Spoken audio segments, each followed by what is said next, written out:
Welcome in, brave soul. The air is colder now. The nights are longer. And somewhere between the whisper of the wind and the silence of the graves, something has awakened. Halloween is near, and so are the terrors it carries. Here on this channel I tell stories that will chill your blood and haunt your nights. From camping trips that ended in screams, to graveyards that echoed with laughter of the dead, to Halloween parties where not everyone was human. These are the tales that follow you home, and wait in the dark until you close your eyes. So if you're brave enough, stay. But if you're alone, lock your doors, shut your windows, and dim your lights. 'Cause once you press play, the fear will find you. And if you dare to return for more nightmares, subscribe before the next story finds you first. I work with stone because it doesn't lie. Wood remembers rain and swells. Metal carries grudges you can't see until rust speaks them. Stone tells you everything up front. Veins, hairline faults, the way light runs down the face like water.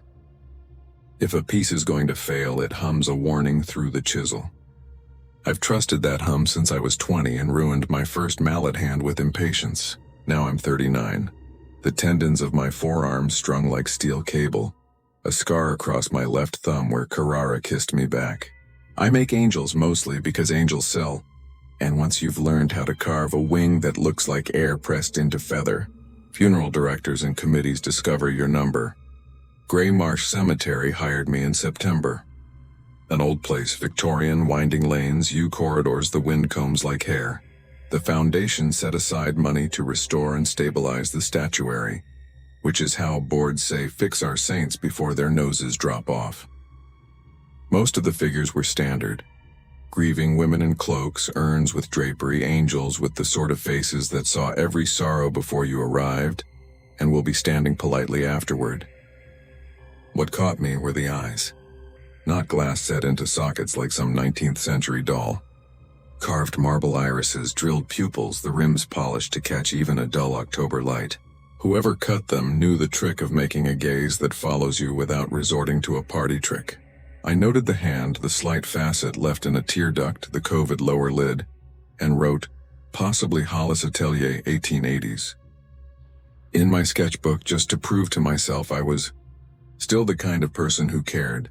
The caretaker was a narrow man named Rowe who walked like he carried a pocketful of keys even when he wasn't.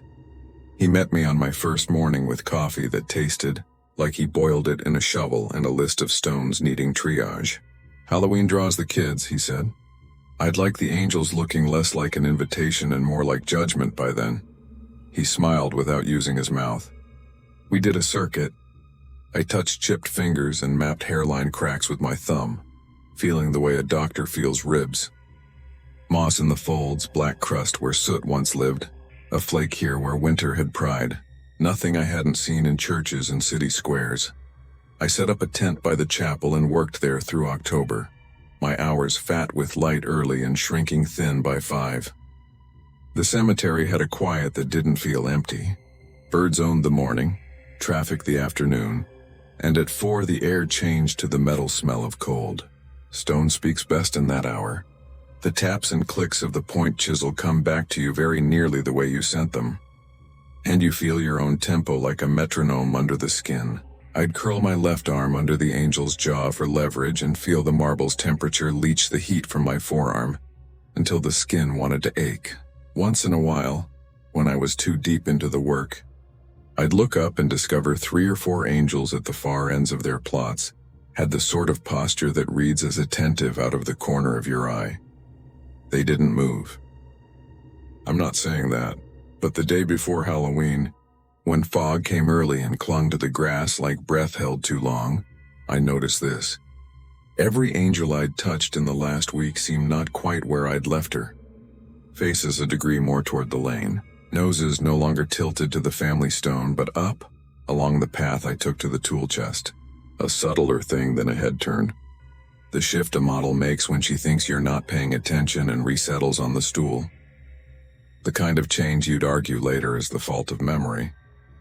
If there weren't dust shadows on plinths that edged a little away from where I remembered my brush had swept, I told myself it was my own attention turning back on me. You stare at eyes for 10 hours and they stare back. I packed the chisels, covered the work with canvas, and told Roe I'd finish the North Walk first thing. "Halloween's the busy night," he said, shrugging into a coat rubbed shiny at the elbows. "Gates close at 10. People come to see if anything happens at 12. He looked like a man who thought nothing ever happened and was proud of that. "Anything like what?" I asked. He lifted one shoulder like he'd tried on a rumor and it didn't fit. I slept badly, because the October wind in my building runs the length of the hall and plays the door jambs like bottles. At 2 I got up and did what I do when I can't sleep, sharpened. I honed the bullnose chisel until it had the bite of an argument, rubbed wax into the mallet head, laid the rifflers in a row and ran my finger along their teeth. By 4 I gave up and went, because the hour between night and morning belongs to honest work, and there's comfort in being the only person the cold has counted yet. Gray marsh wore frost like sugar. I parked by the chapel and unlocked the tent. The air inside had held its own temperature, a degree warmer than the path, and it smelled like wool and wet limestone. I lit the work lamp, a yellow pool thrown up into a face that had not seen the sun yet. The angel on my table was a shoulderless torso from the wrists up, hands crossed, broken at the thumbs by prank or winter, hair a net of curls I'd been coaxing back from lichen. Her eyes had the Hollis look. The pupils were drilled deep, a trick to catch shadow and make the gaze read strong even on a gray morning. I made the first cuts of the day, tiny, the sound of someone tapping a spoon in the next room, and the tent held the rhythm. Something shifted outside. Not a footstep. A many small shift. Frost letting go. The weight of cold on the grass remembering warmth exists. Tiny sounds plucked from wire and stone. The kind of orchestra morning is.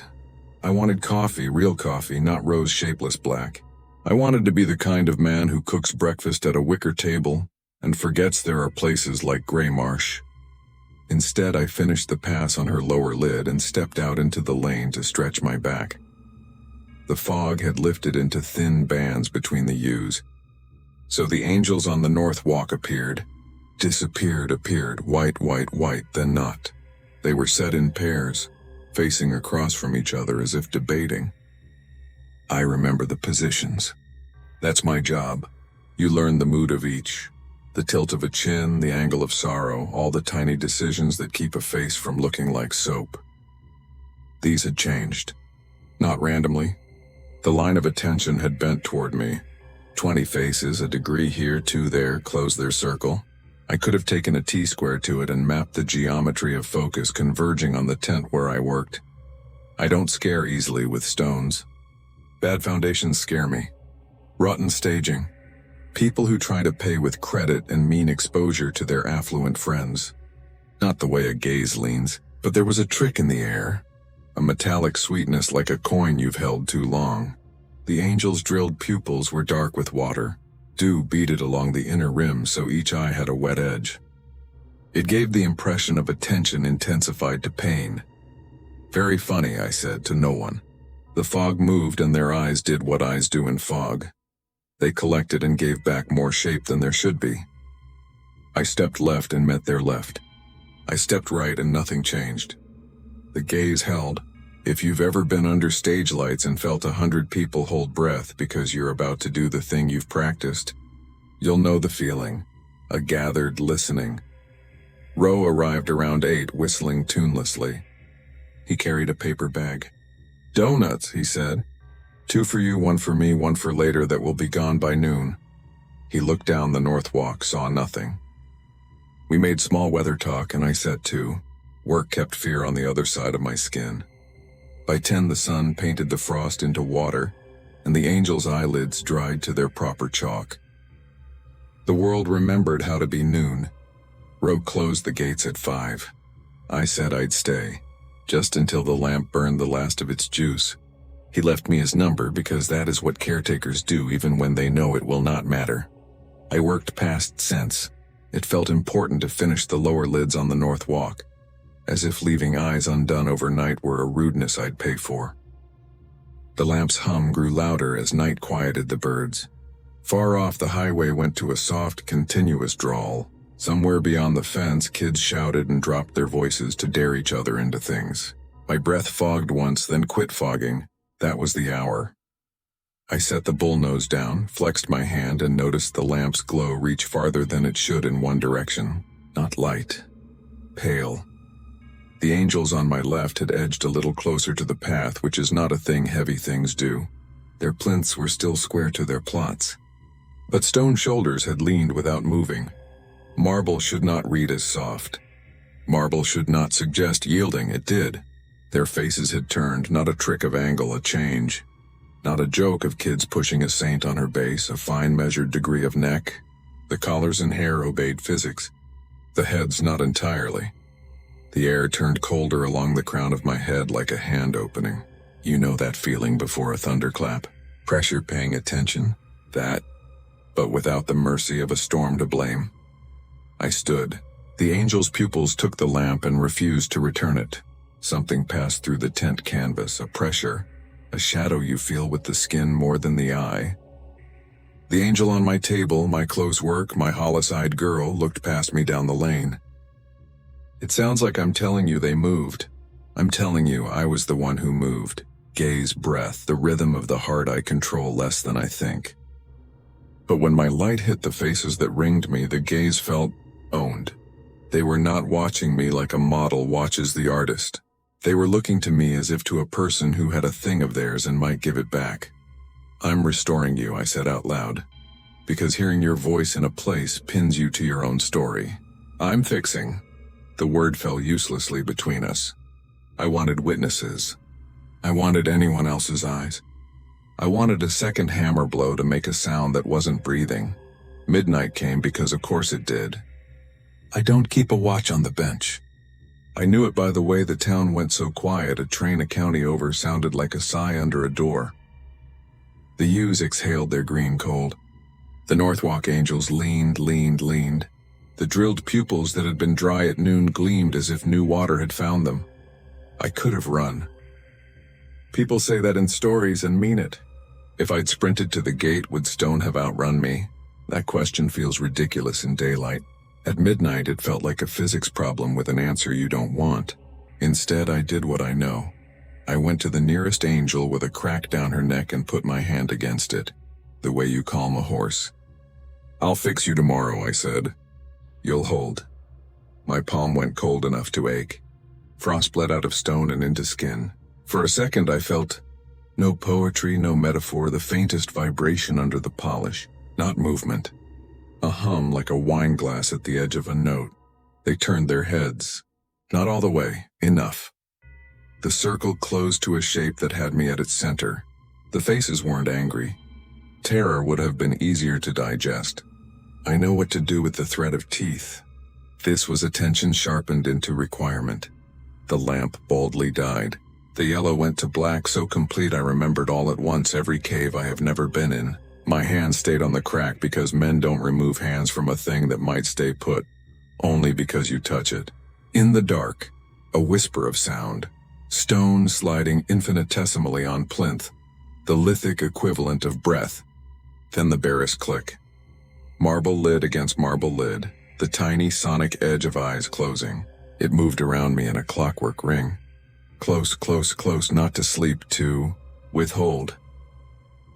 A shape stepped into the tent that felt like absence molded to purpose. The angel on my table, whom I had stripped of lichen and given new tears, lowered her gaze to meet mine. I didn't see it. I knew it with the knowledge of chisel and muscle and nights alone with faces I give to families. The air in front of my face cooled, hardened, flattened.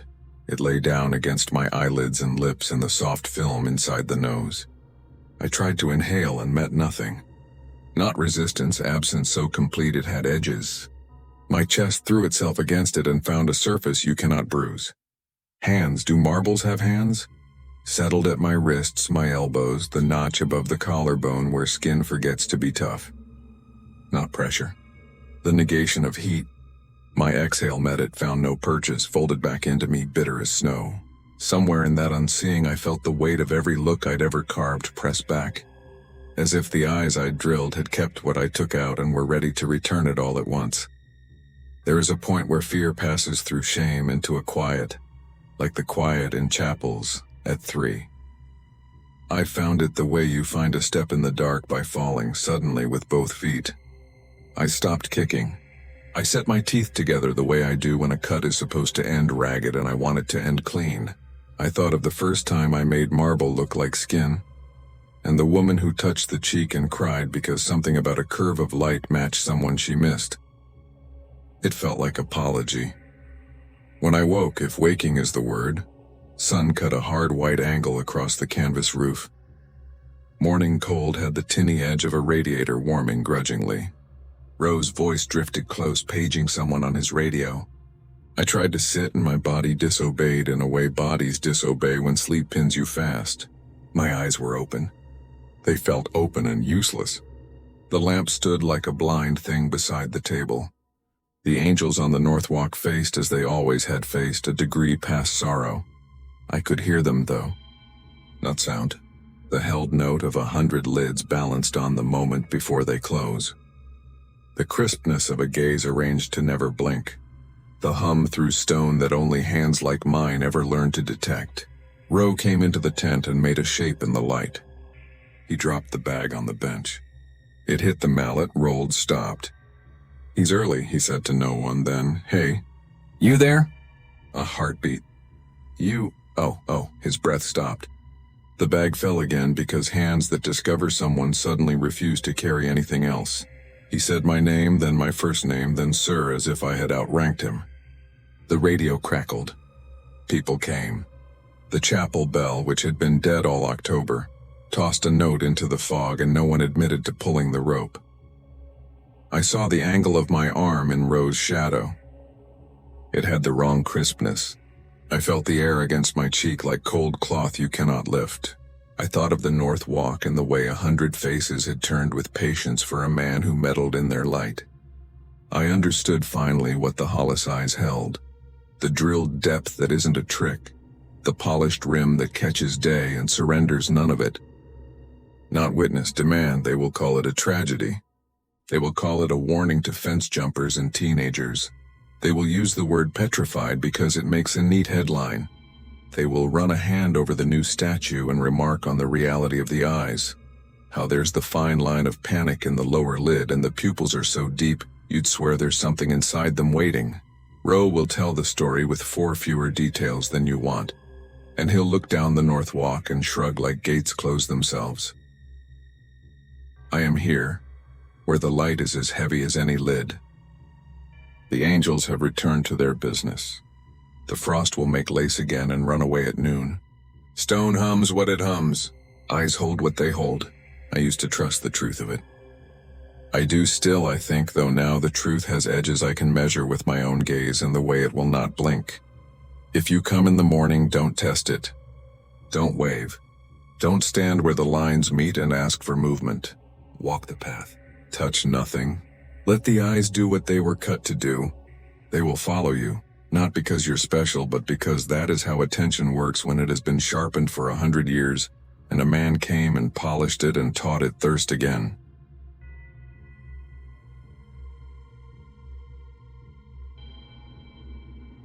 We dared each other into the graveyard because that was the kind of currency we kept at 12. Bravery measured in fence scrapes and whispered lies we made true by speaking them together. I was the smallest of our knot of 4, the one with scabbed knees that healed into constellations, the one who could slip through gaps the others couldn't. Milo had a voice already lower than ours, a crackling radio that made him sound older. Tamsin collected secrets like bottle caps. Dev kept a pocket knife with a broken thumbnail groove and flicked it open and shut whenever he had to convince himself that something could cut the dark if the dark decided to be stubborn. It was late October, the kind of night that smells like wet leaves and cold metal. The afternoon had rained itself out and left the sky a low lid. The lights in our neighborhood looked tired and the bark of dogs carried funny across the damp. Hollowbrook Cemetery crouched at the edge of the town behind a wrought iron fence that bit you if you climbed it fast. The gate was chained, ceremonial more than practical. We'd timed the caretaker's rounds. A man can only walk so much ground after 10 without choosing shortcuts. We wanted a story to tell by Monday. Something to make the bus go quiet and lean in. We go to the angel, Milo said, as if assigning homework. The angel stood near the center, one arm outstretched in a gesture that might have been comfort or warning before frost and lichens softened it into ambiguity. Kids told the usual rumors that at midnight the angel turned, that it cried in fog, that if you touched its foot you'd dream of water all winter. We went over the fence, our jackets catching on spear finials smoothed by 100 other foolish backs. Cold knifed through my jeans where they tore. The ground inside held a different temperature, a steady cool that rose through the soles and set up in the bones. We took the path, crushed stone that made a careful noise, and then we didn't, because the path was for day visitors and we were night visitors. Damp grass slicked our shins. Plastic flower holders knocked softly, the sound of cheap memories in a wind. Tamsin stopped first. She lifted her chin like a fox scenting something she hasn't decided to be afraid of yet. "Do you hear it?" she whispered. I listened. The cemetery has its own hum. Traffic swallowed by trees, air in the pine needles, distant dog again. This was finer than any of that. Like a glass rim being circled by a wet finger far away. It came in snatches, 3 notes that didn't make a song, then a rest, then something like an answer from deeper in. "It's just power lines," Dev said, to say words and control the air with his right hand flicking that hopeless knife. "Power lines don't breathe," Tamsin said. We kept going, because the not hearing of it would have been worse. The sound drew us in even as it seemed to move away. A child walking backward, grinning to see if you'll follow. The fog in the lowest part of the grounds pooled milk white around the stones. I put my hands in my pockets so the cold couldn't keep them. A night moth struck Milo's ear and made him swat at nothing. We reached the angel, and her cement toes were damp with a film of water that made a silver crescent in the headlamp halo of the town below. She didn't move. I was glad for the fact of her stubborn stillness. The hum thickened. It wasn't mechanical. Machines do not pause to listen to themselves. This had breath in it, a gathering and a letting go. It came underfoot too. A faint vibration that made the laces on my right shoe tremble like a spiderweb in a draft. "Okay," Dev said. "We heard the spooky thing. We touched the angel. We go." "Shh," Tamsin said, softer than the word deserved, as if shushing air. "It's singing." I wouldn't have used that word. Singing is warm. Campfire, church basement, somebody's mother at a sink when she thinks no one hears. This was colder. It threaded the space and made no room for us. But it had intervals, and Milo, who had already joined choir to impress a girl who would break him 3 times before graduation, tilted his head and said, "It's in thirds." The sound came from the older section, where the stones tilt like bad teeth and the dates have hyphens that span wars. We slid between them, our breath turning white and then being stolen sideways by a wind we couldn't feel on our faces. The grass lay down in a path we didn't make. Blades pressed in lines pointing toward the northwest wall. Toward the row of graves no one visits except the caretaker, whose hands leave straight little moons of dirt along the edges every spring. We were almost there when a new thread joined the hum, a higher sound, thin as wire, trembling into a note that made my stomach fold. Milo's hand found my shoulder. He wasn't being protective. He was reminding both of us that we had bodies. At first I thought I was seeing the usual trick of graveyards, settled soil breathing strange and cooling air. But the ground moved with intention, small at first, then sure, mound softening and then firming as if something beneath shifted to find purchase.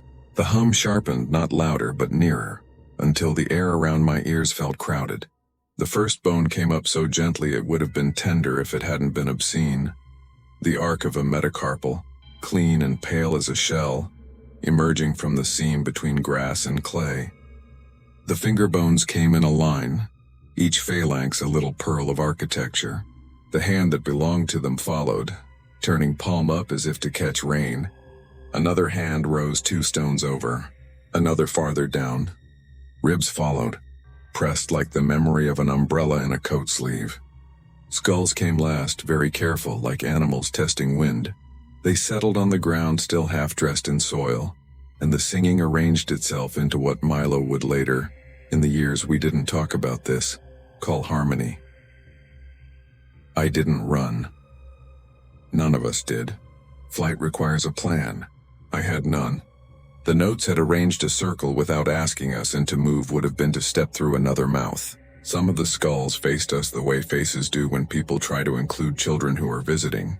The emptiness of their eyes was not dramatic. It was practical. It made room for the sound. Dev's knife clicked open again. The obsessive little noise felt rude, like whispering at a funeral.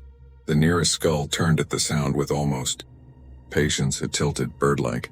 The jawbone unhinged and set itself again, testing the old hinge like a door that hasn't been used. The teeth made no sound.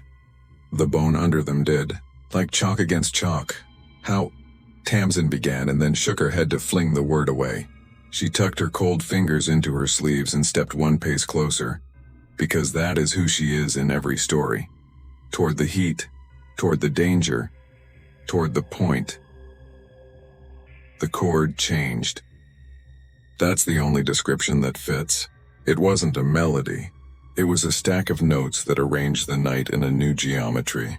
The graves around us answered low, then lower, as if the earth itself had a voice and was being courteous about not drowning the others. The bones in front of us vibrated in tiny vibrations I felt in my teeth. The higher voice returned, so high it was almost outside hearing, and in it I heard a shape. A call for names, like a roll taken at the start of class. A hymn that did not beg or plead, but required. I didn't know whether to answer. Milo did. He took half a step forward and the wet grass made that tearing sound again. His mouth opened, and for a moment he was the boy standing alone under the big tree at county chorus auditions, finding his note and standing on it. He hummed, quiet at first, then clearer. He found their third because he could. His breath made steam, and the steam rose and folded into itself. The nearest skull turned to him imperceptibly, and in that small turn I understood something I would spend years trying not to say out loud. It was listening. "Don't," I whispered. It came out too thin. The air ate it. I tried again. "Milo, stop!" But you can't tell a boy not to sing when the song has already chosen him. He took another note, higher, then higher again, his face going pale with the strain and the pleasure of meeting a thing and being met by it. Tamsin made a noise that might have been his name. Dev's knife clicked shut, open, shut. The rhythm grated against the harmony and made it richer in the way an impurity does to glass. One of the ribs lifted from the ground like a hand raising itself for a question. Another followed, stacked above it, an old tower of breath. The bones did not tremble with effort. They remembered the work of arranging themselves and performed it without commentary. The skulls kept their attention on us, on Milo, on the places our throats made sound. The chord resolved into something that fit inside the shape of my head and then pressed. Pressure rose behind my ears. My tongue tasted pennies. It's strange what I thought then. Not death, not ghosts. Names. The way teachers say them slow in September, finding the weight of each. The way stones keep them after we are done hearing them. Letters pressed into mineral. The singing shaped the air in a way that made my own name feel like a coin, turned over in a pocket. I felt it warming there. The pressure sharpened into syllables. I wasn't hearing with my ears anymore. The hearing stood me up on a ledge inside myself, where the world dropped away in clean lines. Dev swore softly and grabbed my sleeve. "We're leaving," he said, and his voice sounded like an older boy's, like summer jobs and fences with real barbed wire. He pulled. My feet found a path I hadn't known I'd need. Tamsin backed with us, her eyes not leaving the nearest skull. She made a tiny waving motion with her fingers, a goodbye you give a neighbor you don't know well. Milo did not move. He had found a note that made bones find him, and in that note he had become the shape a thing wants to lean into. Tears stood in his eyes and did not fall. Surface tension is a kind of control. "Milo," Tamsin said, sharper. The cord bent toward her voice and then refound itself as if embarrassed. A hand? No hand, nothing that tender. A collection of metacarpals and the old idea of a hand reached up and hovered near his knee without touching. The bone hummed against the space it occupied. Milo's throat bobbed. Just one more, he breathed almost to himself. Greedy not in a bad way, but in the way hungry people are greedy when food is finally put down. We moved.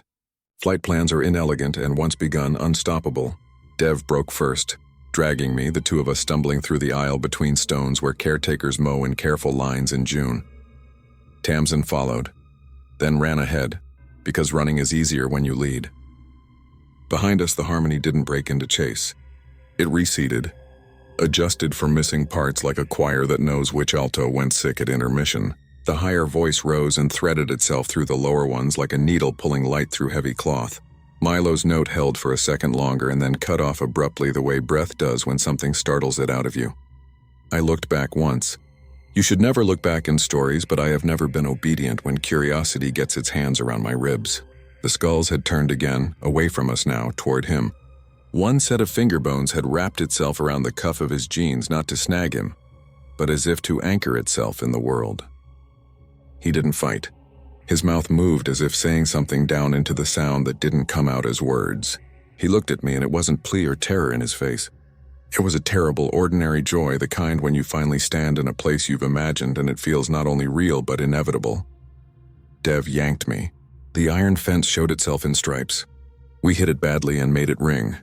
Tamsin took the top and pulled herself over with a grunt, her palms scraping and leaving little moons of skin on the points. Dev shoved me up and the spears snagged my jacket. I wriggled out and fell the last 4 feet onto the wet leaves.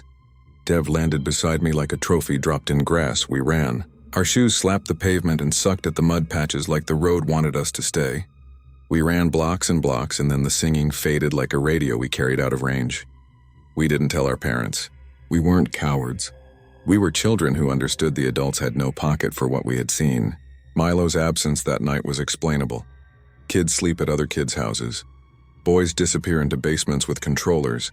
Town patrols can't knock on every door for a boy who might be at the movies.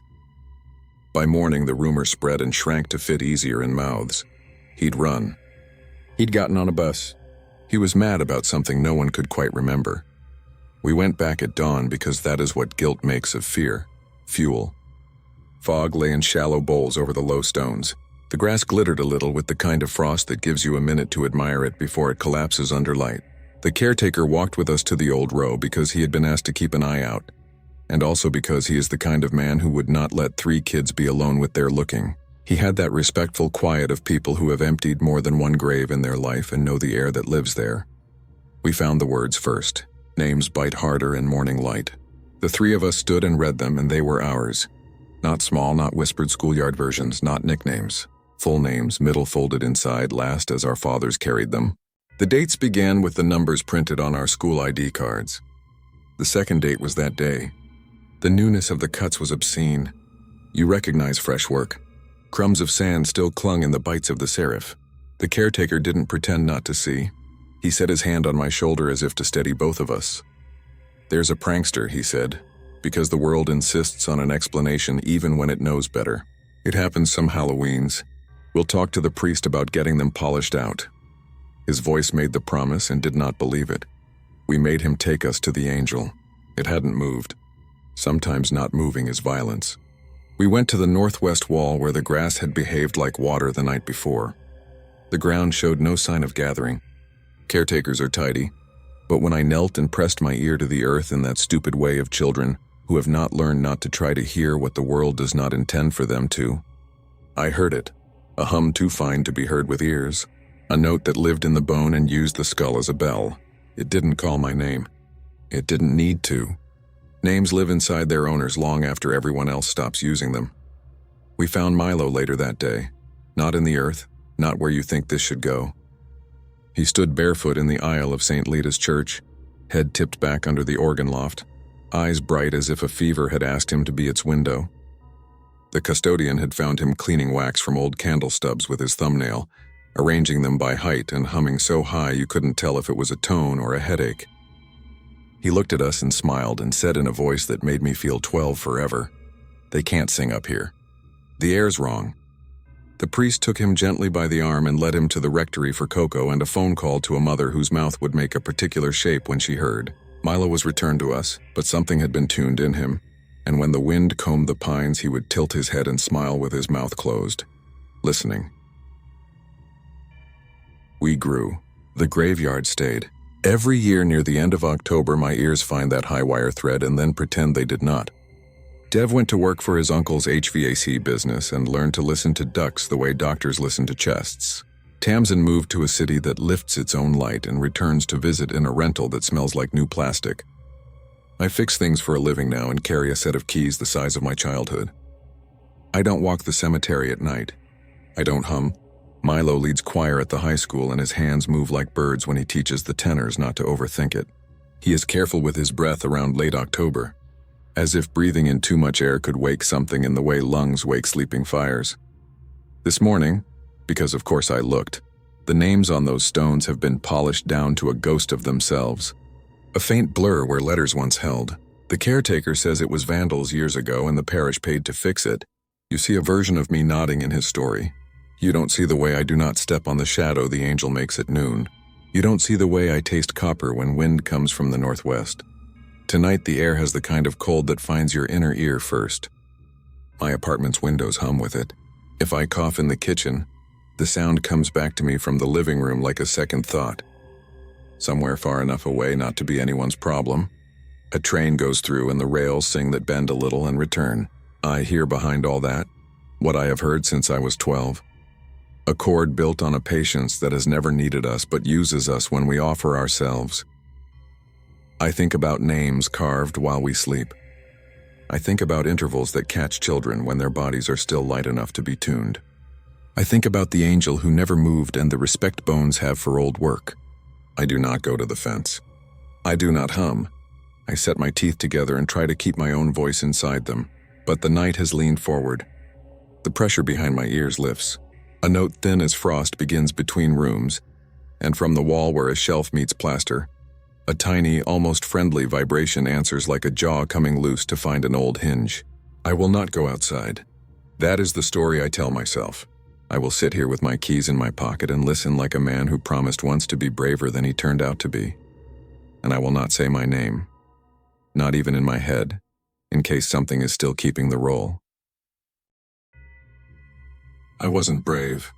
I talk too fast when I'm nervous and my hands go cold if people look at me for too long.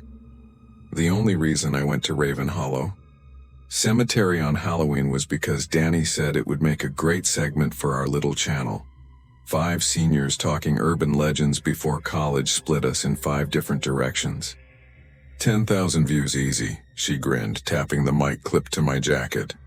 The metal felt like ice against my collarbone. We parked Ash's sun-faded Civic by the iron gate where a padlock hung open like a mouth mid-word. A wind came off the hills smelling of wet leaves and creosote, and the town below glowed in sodium orange. Somewhere a porch band played a muffled cover of Monster Mash. It didn't reach us. Sound slid off the stones. They tell stories about Raven Hollow's lantern keeper. Some say he was the caretaker. Some say a widower who outlived his shadow. You see him limping between graves with a kerosene lantern, the glass mottled and old. If you follow, you'll know who won't see the dawn. I'd heard it since middle school, something to whisper walking home from basketball practice. I didn't believe it. I believed in test curves and FAFSA, not ghosts. We slipped past the gate and the metal sang a little, a tired hinge sound that made Kenny flinch and pretend he didn't. June tucked her hands into her hoodie and stayed close to me. Ash killed his phone light, night vision looks better, and the dark poured back in. Grass dew soaked the cuffs of my jeans. The stones rose like teeth. I could read a few names where moonlight broke through sycamore branches. Year dates like barn nails, little epitaphs that tried to hold whole lives with a sentence. Danny walked ahead, camera up, voice smooth. Raven Hollow, October 31st. People here swear that every Halloween night, an old man walks with a lantern and visits certain graves. The ones he visits Well, she let the sentence hang. Ash panned to a field of darker dark. Kenny, nervous energy bottled in a hoodie, kept whispering jokes into my ear. Bad ones, punny. His breath sweet with cheap candy. They made me feel warmer than my jacket did. We were already 5 minutes in when we saw him. He stepped out from behind a row of lichened slabs as if unstitched from the shadow there. Not a jump scare. A slow reveal like when fog clears from the mirror and your own face surprises you. The lantern metal was dented and black with age. The wick flame licked at old soot. He held it low so his hat brim kept his eyes in darkness. His coat hung badly on him, one shoulder higher than the other, the fabric a wet rustle. The smell hit a beat later. Oil, damp wool, something faintly sour like apples gone overripe in a cellar. "Do you have him?" Danny breathed, and the camera hummed like a sleeping animal. The old man limped, the left foot dragging a whisper. He didn't look at us. He moved through the headstones with the aim of a sleepwalker who knows the furniture blind. We followed, because we were stupid and it didn't feel like following at first. It felt like research evidence, a clip we could edit with eerie violins and a title card that popped. He stopped at a grave so old the dates were a rumor of numbers. The lantern flame trembled on the carved name. Agnes Bell, 1894-1916. Underneath, lost to the river beneath the weir. His gloved fingers brushed away a frill of moss from the last word. The gesture was gentle, intimate, as if he were tucking hair behind a lover's ear. June's hand found my sleeve and pinched. "Okay," Kenny whispered. "So he visits random—" The old man moved on. We slipped after him, feet quiet in the softness of the ground. He kept to a path I wouldn't have noticed except he made it plain, like he walked there every night and the grass remembered him. He stopped at a newer stone, white as a tooth. Richard Ames, 1960-1978. Struck down on Ridge Road All Hallows Night. My mouth went dry. There was a small trotting sound in the dark, maybe a raccoon, maybe nothing. Then stillness again. Wind brought the smell of the river, iron and algae and cold. He limped to a third. Mason Hart, 1942-1959, torn by the pack behind the cider house. Something in my stomach clenched. We all knew the old cider house out by Miller's Orchard. It hadn't pressed apples since our parents were kids. Kids broke in to drink there sometimes. The boards were scabbed with tags and neon paint. Danny zoomed the camera on the epitaph, her breath fogging the lens for a second. He didn't stop after that. Eleanor Price, 1918-1940. A fall from the rope, quick as sleep. My skin prickled. A wind tugged at the oak leaves. The lantern's flame leaned but did not gutter. He paused the longest at the last, so long I thought he'd gone still on his feet. The name was rubbed smoother than the ones before it. I only caught fragments in the tremor of light. She, something Hale. The dates were a blur, the epitaph worse. Kept the light, or kept by the light. My eyes watered from staring. The wick hissed with its own tiny weather.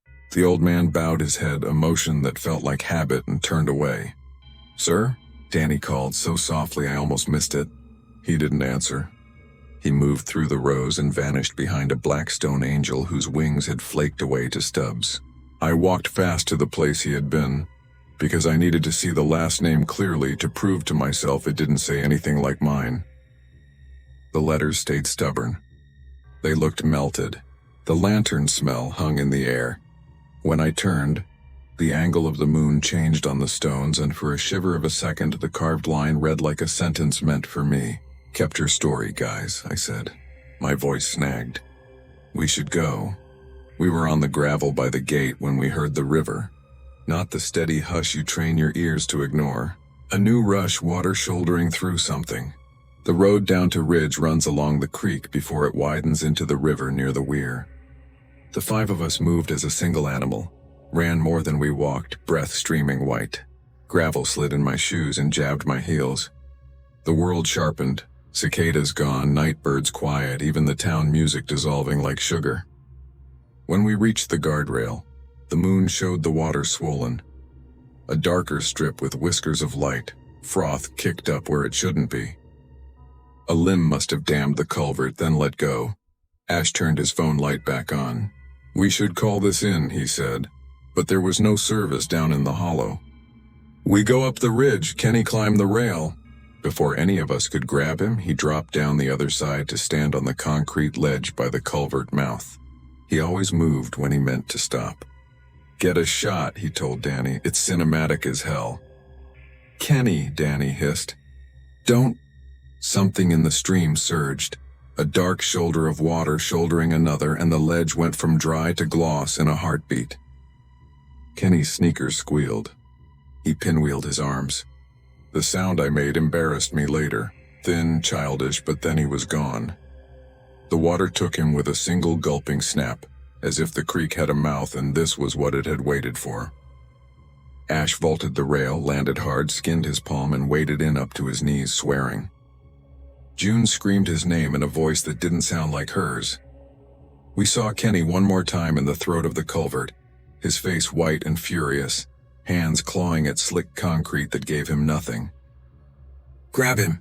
Ash yelled, but there was nothing to grab. He slid out of view as if dragged by someone stronger than all of us. Agnes Bell, I thought stupidly, one thread of my mind still clicking through facts, lost to the river beneath the weir. We just dragged Ash back over the rail when headlights grew on the curve up the ridge. Fast, the way people drive when the road is familiar and everyone's asleep. Danny ran into the lane, waving both arms, the camera strap bouncing against her chest. "Stop!" she screamed. "Stop!" The pickup horn blared, brakes shrieked on gravel, and the truck fishtailed. I can still see the driver's face thrown pale in his own dash light, his mouth making sorrow before sound. The truck missed me by inches, swerved to avoid Ash, and caught Danny with the bumper at hip height. It wasn't gore. It was worse. It was the crisp sound a branch makes when you test it and it snaps clean. She hit the road shoulders first and slid. The camera went bright white, then dark, then recorded nothing. By the time the truck stopped, the driver stumbling out with his hands up as if he were trying to catch the moment back. Danny's eyes had gone to glass. June made a sound that bent the night. I backed away without meaning to and hit the guardrail so hard it rattled my teeth. Ridge Road had, in a single breath, kept its legend. We called 911 with the driver's phone, a connection that stuttered and caught. Sirens rose from down in town, small at first, then larger, like something climbing stairs. The driver, who had a name and trembling hands and a kid asleep at home, kept saying, "I didn't see her, I didn't see her." "Oh, God." As if God kept records and would make a correction, Ash said. "We can't wait. Kenny's, if he couldn't finish." He turned and ran. "Where?" I didn't know then. I knew later. "The cider house is not far. If you cut through the scrub, you hit the orchard rows fast, and the dogs that live wild out there since Miller sold the land don't care about human grief." June and I chased him until the grass turned to rut, and the rut to a muddy yard scabbed with bottle caps and apple wood and the broken back of the press under a collapsed roof. Ash's voice called once from behind the building. Then a snarl replied that didn't sound like one dog but many. The smell hit. Animal sweat, rot sweet fruit, the copper damp of blood. Something thumped wood. The growls braided into a single thread of sound that made the hair on my arms lift. I pulled June back by reflex. We didn't see. We didn't need to. We ran. We cut toward the old church because its steeple was a finger against the sky. Because light means help even when it's only moonlight tricking you. The door hung inward on one hinge and inside smelled like dust and mice and the ghost of incense. June got ahead of me on the rotted stairs to the choir loft. "We can bar the door," she said, and her voice shook so hard it made the wood seem steadier. I stepped onto the first tread and it sighed. "June, wait," I said.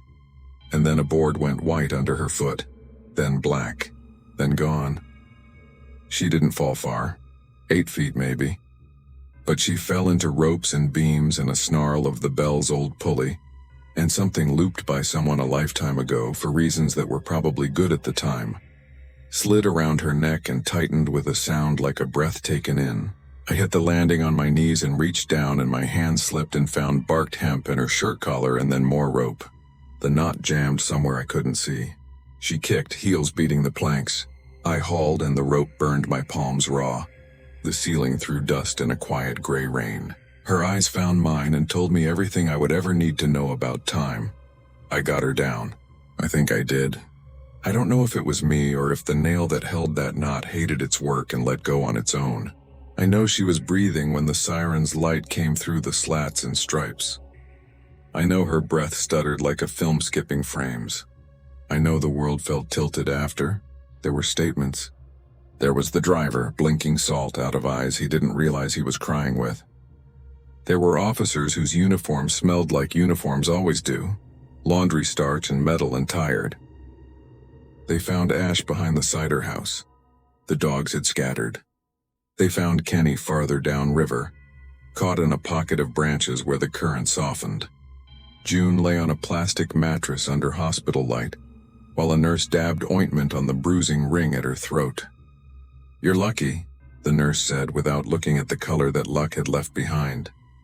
Lucky is a word with edges. I didn't sleep. I lay on my side on my couch, jacket still on, the mic cold at my collarbone, and watched the window rotate from black to a lighter kind of black. Somewhere past 5, ribs like frozen fingers, I realized what had been jamming in my head since the cemetery. The last stone. She, Hale, the year date's unreadable, kept the light, or kept by it. My last name is Hale. It is on my driver's license in the mailbox I share with my mother. And it isn't special, except now it was carved in a place I hadn't paid for. I told myself I'd misread. That's what I told myself as my apartment filled with the thin blue of almost morning, and the hallway heater clanged once like a bell warning ships. The air changed. Kerosene has a way of making a room into a memory of sheds and wet coats. A circle of warmer light came through my curtains, a color different from sunrise. I thought about Agnes Bell and the river, about Ridge Road, about the pack behind the cider house and the rope that remembered a shape. I thought about an old man's gloved fingers brushing moss from a word. I got up and went to the window with my hands held like I was trying to calm a dog. My breath made the glass bloom. The light moved, slow as someone crossing a threshold, and stopped below. It flickered as if a hand behind it shook. I told myself I would open the curtains and there would be a trick. The porch light across the alley, a car turning. I told myself I was tired, and tired people connect dots that aren't there until the paper bleeds. I touched the curtain edge. The fabric felt damp, though the room was dry. I pulled it aside. The alley was empty. The light remained, however, as if the glass itself had learned it and now let it through from nowhere. I could see a low circle on the hardwood floor, a perfect coin of flame-colored day. When I looked back at the window pane, a smear of soot marked the place my breath had cleared. I don't think the lantern keeper wants to hurt us. I think he keeps a list in a pocket where the fabric has worn shiny, and maybe he doesn't even know he pays attention to it. Maybe the town made him, the way a stream makes a groove where water always runs. It doesn't matter. The graves he visited, the things carved beneath the names, matched the hours that followed like weather to a forecast. If he stopped last at a stone with my name, if the words beneath it once read kept the light, then I am writing this beneath a lamp I can't turn off. When I close my eyes, I see the wicks tremble behind the chimneys of old glass. When I sleep, if I sleep, I dream a hand reaching to cup the flame and bring it close enough to kiss. It's not dawn yet. Not quite. The sky is the same color as bruised fruit, and the heater knocks once more like someone at a door who has forgotten why they knocked. I want it to be morning so badly my teeth hurt with it. I want the sun because the legend ends at dawn and everything after that is just life. Spreadsheets and coffee, apologies and casseroles left on porches. I tell myself if I can hold on until the roof lines make clean shapes against a blue that isn't pretend, I'll be fine. The light on my floor is brighter. The room smells like a barn lit for a vigil. Down in the hollow, I think I hear the river shifting its weight. I make my rent in pieces. Portraits for real estate agents, newborn sessions with soft blankets, corporate headshots in sterile boardrooms where the AC hums louder than the clients. That kind of work keeps the lights on. The work that keeps me awake is what I do for myself. Anything that tastes like risk. Old mills. Train yards. Winter beaches. This October I told myself I'd do a Halloween series with restraint. No smoke bombs. No staged ghouls. Just the particular quiet of a cemetery under a thin moon and the way stone is honest when you point a lens at it. St. Hiram's sits at the edge of town behind a chain-link fence that buzzes in summer when the power lines in the right-of-way build up a charge. I'd already gotten permission from the caretaker, an old man with a boiled wool cap and a voice that sounded like it remembered tobacco, to shoot after hours. "Just close the gate behind you," he said. "Kids come through, and don't lean on the angels. They look stronger than they are." He talked about the place like it was a dog he loved that sometimes worried the mailman. He gave me a key that was slick with oil. The day had been onion skin thin, the sky a flat gray without weight. By 6 the sun folded itself under the hills and the light left fast, like someone dimming a room with a slider. I parked under the cottonwood near the office, the trunk rattling with last year's leaves, and loaded myself like a pack animal, tripod over shoulder, camera bag across my chest, thermos of coffee, a sandwich in wax paper because blood sugar makes cowards of people who think they're brave. My hands were already dry. The air had that smell of cold iron and water where it waits in grass. St. Hiram's isn't grand. No marble obelisks. No mausoleums with stained glass saints. The stones are low and practical, pewter and granite and poured cement with names ground deep enough to last 200 winters. Most graves have a number stamped on a little aluminum tag set into the sod at the foot, a quiet system the caretaker uses to keep his maps honest. The numbers are not romantic. They make it feel like inventory. The thought calmed me. Inventory is manageable. I walk the paths first, as I always do, looking the way a person looks before they raise a camera. It's a different looking, for rhythm of lines, the way tree branches frame negative space, textures that will read in low light. The damp came up through the soles of my boots.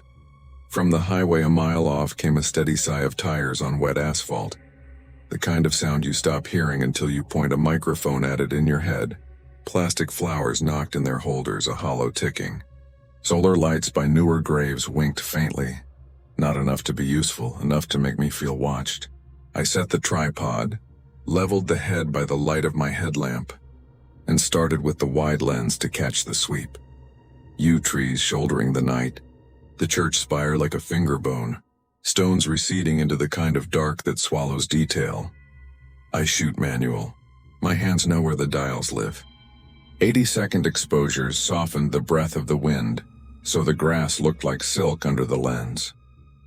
I bracketed the shots, checking histograms, drinking coffee between takes to keep the cold from turning my fingers into small, angry animals. The quiet grew a weight. A nightbird stitched 3 notes and stopped. Somewhere near the fence, a light car door closed with a muffled thump, or I imagined it. I did not think about the bodies under my boots. I thought about tones and the way wet granite holds light along its edges like a secret.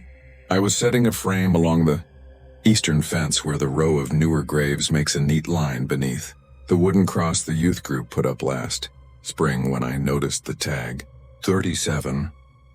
I remember the number because it hummed in my head for no reason that made sense. I don't have a thing for numbers. The tag looked like the others, oval, a little bent, dirt pooled around the edges. The grave itself was nothing special, just a rectangle of sod a shade brighter than the rest because it hadn't had time to yellow down, crowned with one of those lawn-level markers the caretaker favors. Name, dates, a single line, beloved, faithful, rest. I took the frame and checked the back of the camera the way you always do even when you trust your exposure. The LCD glow felt like a small theft from the dark. The scene was what I'd meant it to be. The cross dark against a lighter sky. The run of markers like a sheet of music. 237 crouched in the foreground, promising texture and humility.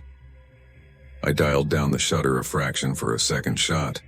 When the image bloomed, the sod on 237 looked wrong. Not in the artist's way that makes the work interesting wrong. Wrong like fresh upturned earth when there shouldn't be any. I told myself I'd breathed on the lens that mist can turn texture into false shape. I breathed deliberately to clear it. I took another. The LCD blinked. The mound on 237 was unmistakable now. A little proud of the ground, like a loaf risen too much. I looked up at the actual grass. It lay tidy and flat. Clippings from the last mow still thread-like at the edges. The smell of soil pushed through the smell of cold like someone opening a jar. Coins, root, the iron tang of old rain. Something in me that knows not to stay in alleys stirred, but curiosity is a muscle, and mine is overtrained. I framed tighter, knelt to catch 237 closer, the tag, the seam where sod meets sod. Shot. Checked. The mound swelled. A crease in the top of it split. A fissure like a sucked-in lip. I could see the arc of a handprint pressed into damp surface, as if someone had reached from beneath and pushed once. The print was right-sized to mine. The palm had the swirl of a lifeline, the fingers buried into green. I set the camera down on the bag because I suddenly didn't trust my hands with it. The world did the thing it does when you almost fall off a high place. You feel your body trying to return to a version of gravity that doesn't hurt.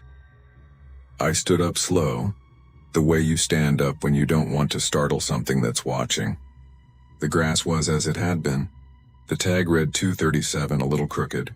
My own breath made a dampness at the edge of my fleece. You have to check the human things first. Are you tired? Yes. Had I eaten? Sort of. Did I change a setting I forgot about? I scrolled through the EXIF with my thumb and read the numbers like rosary beads.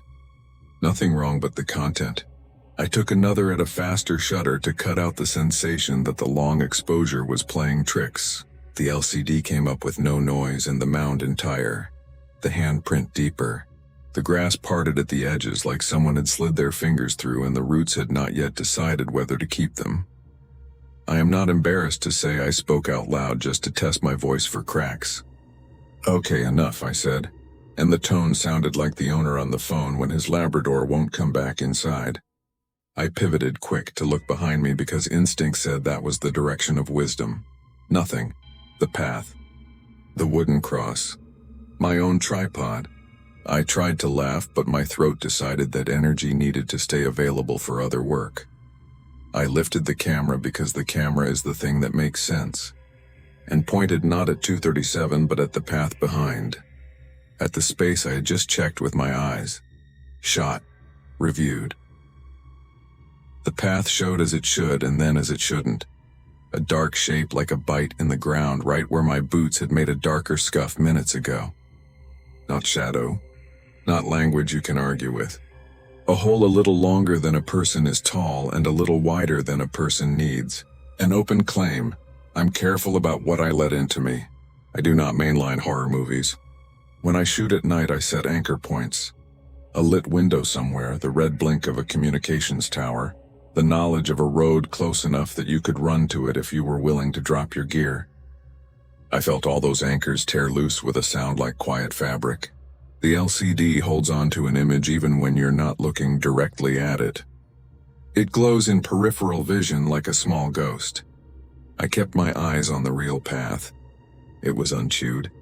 It lay like ground always lies when you love a fact about it. My hand rose of its own accord to touch the back of the camera again, as if my fingers had their own curiosity separate from me. The hole in the photo had depth. I could see soil smearing down the sides, the rough-cut edges you get when a shovel hits clay in damp weather. At the bottom, darkness like the mouth of a drain. I wanted to put the camera in the bag and snap it closed and tell myself, this is what happens when you overstretch a project into the hour the world reserves for itself. I wanted to go home and load cards into Lightroom and find out my sensor had banded, and my lens had spectacularly failed, and my brain had obliged it by drawing fear on a flaw. I also wanted a second set of eyes because the loneliness of being the only witness is worse than any ghost I have room for. Hello? I called. with the pretense of seeing if the caretaker had come back by chance. The pitch sounded wrong under the trees, too thin. Sound slid off headstones. A noise came from 5 rows over. Not a voice. Not an animal moving with intention. The tap of something small and something hollow, then another. The noise of a plastic vase rocking in its holder. I went to it because if a thing is normal and you name it as such, the world returns to its prior commitments. A bouquet of fake chrysanthemums and a green tube knocked against the metal stake that held it. The night had a wind. My mouth remembered to smile a little because your body likes to believe you got away. Back at the tripod, my camera waited with its little screen going to sleep and waking with the tap of my finger. 237's mound had grown into a heave. The handprint was a hand dragging, smeared. The crease in the top had broken. The open hole behind me in the previous frame sprawled a little wider. My cheeks went cold in an unkind way. I looked at 237 and saw grass smooth as a dinner napkin. If I held my eyes a fraction unfocused, I thought I could detect a swell, like dough on a warm counter. But that could have been the need to make the world consistent. Something changed in the air. Heat leaves in ways you don't notice until it does. My ears felt smaller, as if the night had moved closer to listen through them. The coffee in the thermos was only a memory. The smell of soil had thickened into the smell of soil that has been disturbed within the last hour. Wet, dark, vaguely sweet like a cut root. I took an involuntary half-step back and felt the rubber of my boot heel find a slightly lower patch of ground. The path is not perfectly level. Frost heave makes micro-topography. I told myself that. I told myself many things at once. I took a burst. 3 frames. The camera chattered. In the first, 237 held its obscene rise. In the second, a print I had not seen before appeared on the bright strip of marble at the head. 4 muddy bars like someone had laid their fingers down and pushed, not up, not toward air, but toward the number. In the third, the strip was clean, the mound high as a rib's breadth. I was suddenly angry because fear is easier to hold if you give it an edge. I marched the 10 paces to 237 and set my palm flat on the grass. Cold but not colder than the rest. The weave of blades stood up against my skin. I pressed. The ground gave a fraction, returned in kind. Empty spaces beneath dirt. Cemeteries are full of those. I said, "Stop it," like the dog owner again. And the gust I chose to call wind came through and made a sound in the cross-bracing that could have been somebody politely clearing a throat. The temptation to leave the tripod and walk away without the camera rose so strong it made my mouth water. I broke the spell by doing the most ordinary thing I could think of.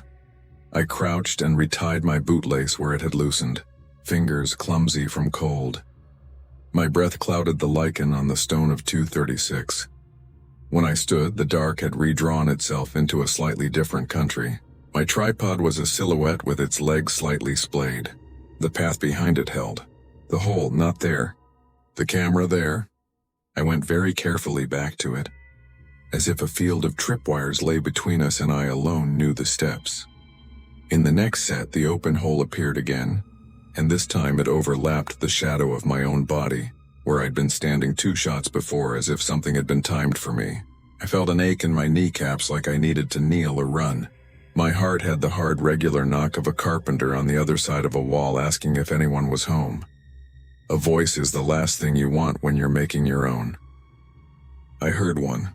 It came from the direction of the caretaker's office, and had the patient sound of an old man who has repeated the same sentence his whole working life. "Closing time," it called. I glanced at my watch. 9:02. He had not set a time to me on the phone. I'd assumed I had until 10. I raised my hand to say 1 minute coming. "Closing," he said again, nearer. My skin tightened over my shoulders. I turned to answer in the space behind the tripod. The place the hole had opened in the LCD felt suddenly like leaning over a rail and having no idea how deep the water beneath is. "I'm here," I called, and my voice sounded like someone else's.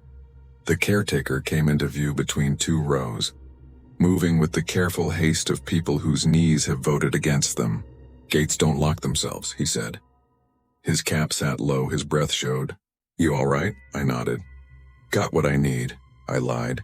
Because what I needed was to not be what I am. A person who thinks knowing is better than not. The urge to show him the back of the camera came and went. The urge to use another human as a thermometer for the weird is an old one. But I didn't want to share what the frames contained. The photos felt like matches I'd struck that had burned hotter than I could hold. 2 minutes, I said. He looked past me toward the cross and the row at the fence where 237 lay like an untroubled plot in a place full of them. His eyes paused. He made a small shape with his mouth as if tasting a word and not swallowing it. Then he nodded as if we had agreed on something. 2, he said and turned. I took one more fast because habit is a mooring. In it, the hole behind me gaped wider than in any previous frame. Raw edges curving like lips pulling a word into a grin. The tag in the turf nearest the bottom of the photo, just in view. A blur. Read 237 not where it should be by 237 stone, but curled open in the dirt as if someone had plucked it and set it there to mark where the spade would go. When the spade returned, I felt the temperature drop along the back of my neck in a straight line and the animal in me arched its back and hissed. Okay, I said to no one. To the grass, to my mother who has been dead 9 years and would have told me to stop showing off. I folded the tripod in a practiced staccato and slid it into its case. I slung the bag. I slotted the thermos. Each action made a sound that the night took into itself without comment. I walked with the caretaker to the gate. He did not look at my bag. I did not look back. People pretend these are choices. At home, in light that never has moods, I loaded the files like I always do, named the folder like I always do, let the previews render while water boiled in the kettle. My apartment smelled like dust warmed by baseboard heat and the small smell of the towel I'd left wet. I made tea I did not want and watched the first images arrive with that small, deep pleasure I always get when something you tried resolves. The early frames were precisely what I love. The soft draw of stars stripped to lines, the crisp names, the way the church's roofline cut a seam in the wash of sky. Then the set from the eastern fence bloomed, and each one was exactly as the back of the camera had promised. 237 rising, the pressed hand on the sod, the drag, the clean. The path behind me holding, the path behind me opening, the hole deepening into a darkness that felt like someone had polished it. In the second to last, something at the bottom of the open ground caught the light in a sliver, a triangle like a knuckle. In the last, a lock of grass along the lip hung down like wet hair. I clicked to 200% and then 300% until the pixels yawned like bricks. The heat banged in the pipe behind the wall and I flinched stupidly. 2 floors up, somebody dragged a chair and made the sound of furniture thinking about work. At my window, the blind moved imperfectly, though there was no draft. I told myself the hole on the screen was an artifact of long exposure, a walker's blur, a shadow thrown by my own body, a problem with my sensor column, some bizarre band of dead pixels that happened to match the shape of a grave. Then my phone vibrated on the table. The caretaker's name because I'd saved it when he called me back this morning. I answered because it felt like a rope thrown from a boat to a good swimmer. Yes? Key's fine, he said. His voice was tired. You left it in the drop, thank you. I did, I said, looking at my bag where I had indeed left it in the side pocket to return tomorrow. You're welcome. He didn't respond. I thought we'd cut. Then he said, shaped around breath, You see anything, Miss Hannah? I could have said no. I could have asked what he meant and let him tell me a story to turn in my head like a stone. Instead, I made a noise, and in that space he filled in his own thoughts. Tonight has a way, he said softly. It puts ideas in a person's best camera. We ended with small, polite sounds. I put my phone face down and the room seemed to step closer. I clicked the next image because that's what I do. I keep moving in one direction until I've turned all the cards over. The next image should not have existed. I hadn't taken it. My cards were always clean of accidents because I treated them like clean rooms. In it, my tripod stood empty. The path behind it had been replaced with an angle of soil cut square, a neat right angle like in a manual. Scattered on the path were small pieces of aluminum, numbers I recognized instantly because I had stepped around them all evening. The one nearest the bottom of the frame had 37 visible, the first digit just out of crop as if the moment had been impatient with composition. The light was my light. The framing was mine. The angle was exactly where I had stood for the last shot. Everything in my body went quiet except my hands, which did not belong to me for a second, and shook hard enough to make the teacup sound like insects. I swiveled in the chair because the animal wanted to know if it had been cornered without being asked. My apartment was my apartment. The sink backed up an inch like it always does. The hall smelled faintly like the neighbor's curry from earlier. The blind ticked once like something touching it from the other side. If you have never been photographed by your own equipment without your permission, I recommend it never happen. It is a theft from a place beyond property. I stepped to the window and put my palm against the cold glass and leaned until my skin flattened and the glass made a little squeal. Outside, the street held. The night moved where it always moves. My neighbor's porch light hummed a frequency only electronics should hum. In that hum, faintly, undeniably, a noise rose from directly behind me in my small room where there is no earth. The particular sound of soil easing and settling when a shovel leaves it a certain way. A sound with weight. I didn't turn right away. I looked at the reflection of my own face in the glass until it lost its sense and became an arrangement of features I could have shot at any cemetery in any town. Then slowly, because teeth fall out of their own accord if panic is what you choose, I turned. The floor remained whole. The rug lay where it always had. The air smelled like what air in rooms smells like when it decides to step out of your lungs and watch you from across the space. Damp wool, the ghost of tea, the copper hint of blood at the back of the throat that isn't blood but fear, borrowed from the body's old memory. On the screen behind me, the cursor twitched in the next frame slot, waiting, patient as dirt. I'm the kind of man people don't notice when they want to be scared. Teenagers come to St. Bartholomew's with flashlights and cider and dare each other to read names off marble in the dark, but they don't see me unless I cough. I'm the caretaker. I lock the steel gate at dusk. I trim the grass so it lies neat as a barber's part. I listen to the stone settle after rain. I've been here 10 years. I know the sound of everything that belongs. Wind through the cypress. Distant trucks grumbling on County 9. A fox slipping between headstones like a rust-colored rumor. I also know the sound of something that does not belong. This Halloween had that thin, milk-colored light that comes when clouds flatten the sky. We'd had 6 burials in 4 days. Flu, a farm accident, an old woman whose family sent lilies so strong the chapel smelled like sugar rotting. The new row ran along the eastern fence under a wooden cross the parish youth group had raised last spring. The cross isn't consecrated. It's just cedar bolted into cedar, but people touch it on their way past like it can do a thing. The last visitors left at 5. I watched their taillights become red coins and go. I shut the office, checked the fuel on the generator. It runs the workshop lights and the little fridge where I keep sandwiches and lawn tractor belts, and did my usual walk. The grass was damp, blackbirds lifting in ragged flocks and dropping again. I passed the fresh mounds. The soil there is looser, darker. It breathes differently. You can smell clay if you pay attention, and the tinfoil sparkle of mica where the backhoe bit deep. That's when I heard it, under the cross. Not a fox, not wind, not water in pipes.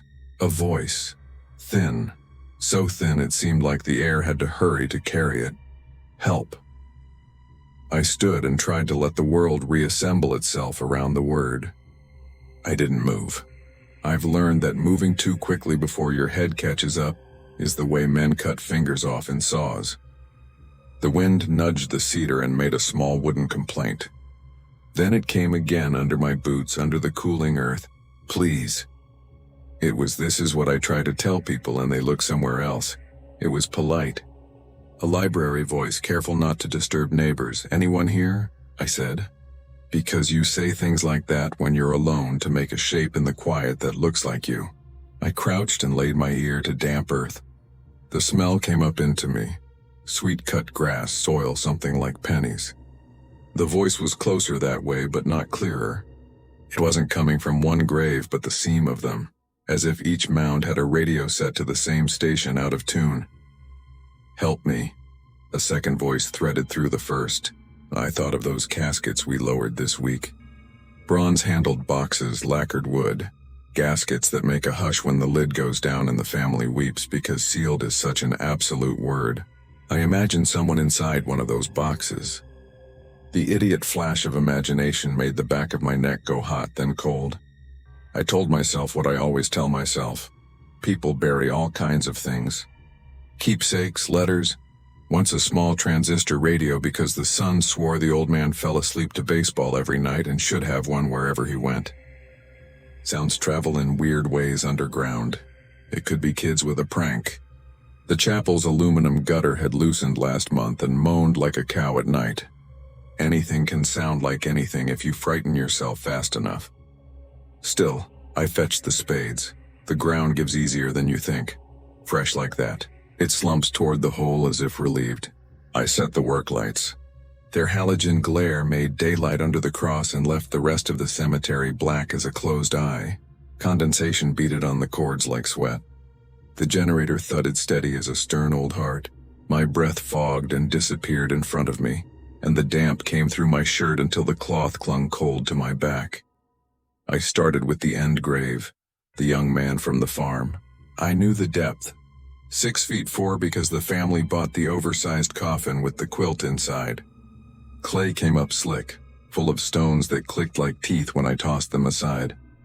The whispers continued the whole time, neither louder nor softer, as if the act of digging didn't change their distance. Help, one thread. Please, another. Get me out. A third, breathier with a consonant nicked as if on a chipped tooth. By the time my shovel clanged the lid, my hands shook. Not from the work. The cold had its mouth on me. It had followed me down. I brushed earth from the plate, read the name I had already read twice this week while lowering him in, and tried to do something that resembled thinking. Then I set the nail bar and eased the lid. The coffin was empty. No quilt, no body, no inside itself at all. Just wood. Smooth, light-colored wood and a smell of clean pine like newer building. I reached in, ridiculous, as if I might feel invisible feet. The air inside was colder than the air above it, and there was a faint draft as if something beneath exhaled. Sometimes cemeteries are a paperwork game. I closed and resealed the coffin because there are forms for that kind of thing and I know where they are. And I went to the next grave and dug. The generator's rhythm held me up. I lifted the lid of the second coffin like a man men lift their first child. Clumsy, careful, half terrified at what it might do. Empty. The third. Empty. The fourth. This is where the world changed. The whispers, constant, patient, did not change. They crowded the small space behind my sternum and made my heartbeat feel like someone else's hand tapping from the wrong side. When I opened the fifth coffin, something waited in it. Not a body. Not even bones. A small black tape recorder lay where a head would rest. A cheap one, scuffed. The kind you click with a thumb. The kind a reporter uses when they sit in a cafeteria asking you your name and making sure the sound is happening. It was running. The little spools turned. The wheel squeaked on a spot, the way cheap things confess their price. I could hear it clearly now. The recorder had saved the whispers and made them a fact. Only it wasn't a dozen voices. It wasn't even two. The sound that hissed and pleaded from its miniature speaker was my voice. I know that sounds like a trick of the head. I listened closer to prove the quaver wasn't mine, the flat vowels different. But there I was without my lungs saying through a layer of dust, "Help, please, it's..." The word that followed blurred. The tape had been played many times. "I'm down here," I heard, and the way the down dragged, the way the here tin canned at the end was me. I stood back so fast I hit the mound and dirt slumped into my boots. I shut it off. That felt like treason. I clicked it on again because stopping my own voice mid-plea felt worse. The little machine carried on. "I'm down here," it said. "Under the cross." Clicks and hiss. Listen. And then a sound beneath that, the scrape you get when fingernails find wood. I shut it off. The silence that leapt up in its place was not an absence. It was full as a crowd that had stopped talking. Something moved under my feet. Not the dramatic shift of a cave-in or the shudder of a heavy truck. A low settling, a belly against the ground. The earth flexed like a slow breath. I stepped back, heel slid, arms windmilled. I grabbed the coffin edge to steady myself, and my hand came away gritty with clay and something slicker. In the light, my palm looked wet, darker than water would make it. I told myself it was iron from the soil. I told myself stupid things at speed. The cross creaked again, the bolts working in their holes, and the sound came through the wood of the coffin under my fingers. A vibration more than a sound, I can't describe it without sounding mad. Imagine if the ground had a lid and someone tapped from underneath with a patient knuckle. "Stop," I said out loud, because people think if you address something firmly, it will remember it has manners. "Stop." My breath fogged heavier. The light haloed grains of damp air as if I stood in a cloud at my shins. The generator coughed, coughed again. The tape recorder clicked itself on. I didn't touch it. My hands were in the air. The spools turned and my voice came in the halogen-lit cold. Not from my chest, but from that plastic box. "It's dark," I said on the tape. "It's tight." A rustle. "I can't." A thump like the one I had just heard under the coffin. My recorded breath sped up. "Don't leave me." That flat voice, a voice I've heard ordering paint, apologizing for tire tracks in soft ground, asking the cashier for a receipt, said very softly, "Don't you leave me." The trench wall slumped and I lost footing. Clay slid like something alive, heavy on my boots, and I went backward shoulder first into the hole. The coffin lid bumped my spine. I tried to plant a foot, found nothing. Grabbed the recorder by reflex, because it was the only thing with an edge my hand could find. And the world above me narrowed to a frame of yellow light and moving air. I didn't fall far. I don't think I fell at all. It felt like the earth closed around my edges to check my size. If you've ever let a river current take you and felt it fit you, you know the sensation. I jammed the recorder in my jacket pocket because my hands needed to do something, and that felt like a thing to do. My other hand found the spade and the little nail bar. I pushed, clawed, scrambled. Dirt came into my mouth and had the particular taste of leaf rot and old rain that's been waiting. Earth under your fingernails is warm at first, then cold fast. You expect panic. What came was focus, stupid and bright. One beat, then another. Breathe when you can. Press when you can't. I dug sideways, not up. Something in me knew to go sideways. And I got my shoulder under the lip of the grave and jackknifed like a trapped animal.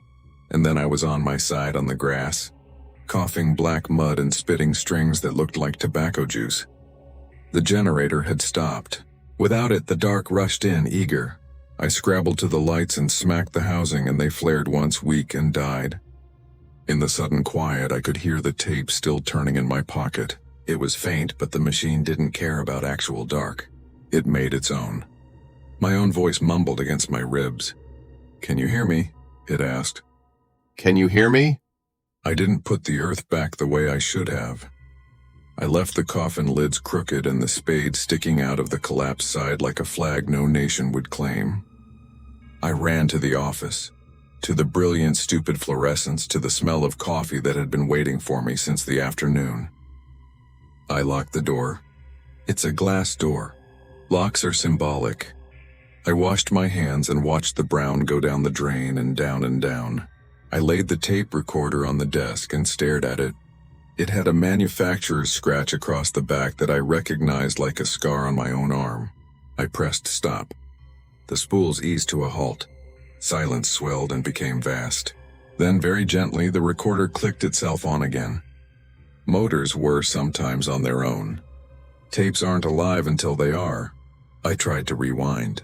The button stuck. The machine fought the thing it was built to do. Over the speaker, over stale coffee and fluorescent buzz and the sound of my breath finally remembering what rhythm is. A voice that is mine but not quite mine whispered, "Under the cross." In the background, as if far away, as if from the bottom of a well, I heard a shovel bite earth. I'm writing this at the desk with the recorder ticking in loops. It plays more each time, as if tape length unspools with my nerve. In one pass, I hear sobbing that hurts my throat to listen to. In another, a calm I don't possess, a strange patience that makes my skin crawl. Sometimes it says my name, the one people rarely use. Henry, it says. Please. The syllables fall wrong, like a prayer said in a language you learned at school and forgot the feel of. It's almost dawn. The sky is lightning in that way it does when you think you've outrun something, and then find you've simply gone in a circle and arrived where it began. The youth group's cross is a dark shape through the office window. The ground between here and there looks smooth as a sheet. If I open this door, I will step on damp grass and hear it hiss back at me. I will walk with the shovel because it is what men who do my job carry. Because when the voice underground is your own, you can't ask someone else to go. The part that won't leave me alone is not the empty coffins. It isn't even the recorder. It's the politeness of the first voice, the library voice. The way being buried alive, if that's what this is, didn't make it scream, not at first. It asked, the tape ticks, the cross flickers, though there is no wind. From outside, very far away and very near, I hear someone digging, careful in the dark, as if they're trying not to wake the neighbors. And with every scoop of earth, I hear my own breath catch on the other side of the speaker.